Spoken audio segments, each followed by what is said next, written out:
In recent days, there has been fake news spreading from Democrats and their media allies. The American people deserve to know the truth, and the record must be accurate. Single fluorinated compounds are not PFAS, they are not forever chemicals, and they are not some new creation or concept. In 2023, it was actually the Biden EPA that went through a public rulemaking process and clearly defined PFAS as not including single fluorinated compounds. This was based on extensive public comment and scientific research.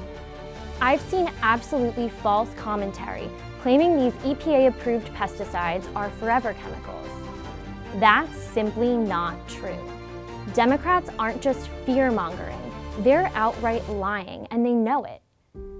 There has also been confusion as to whether these compounds are the same as those that are commonly used to fluoridate drinking water. These compounds are not the same and would have no fluoridation uses. They just happen to contain fluorine atoms, like many other naturally occurring and synthetic compounds.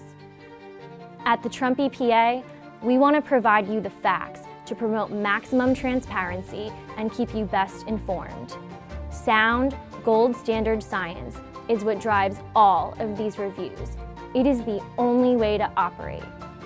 At EPA, we are proudly following federal law as written, to a T, and we have very clearly defined statutory obligations we must adhere to under the Federal Insecticide, Fungicide, and Rodenticide Act, otherwise known as FIFRA. To be absolutely clear, in extremely robust studies, no human health risks of concern were identified when cyclobutyrophloram and isocyclosarum are used according to the label. It is also extremely important to note that these compounds have many safer, reduced risk uses when compared to what is currently available on the market. Also, as I mentioned earlier, this isn't a new concept.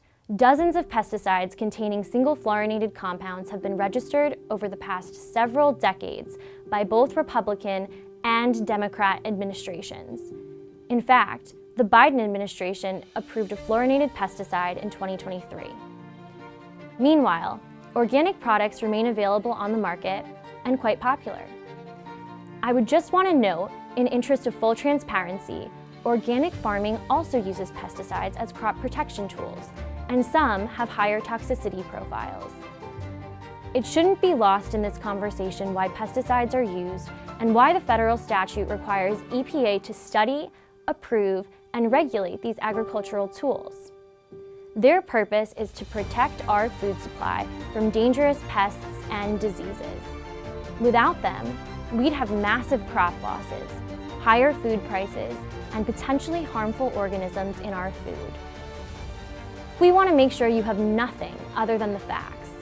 The bottom line, EPA-approved single fluorinated compounds are not forever chemicals. They're not PFAS, and they're not dangerous when used as labeled.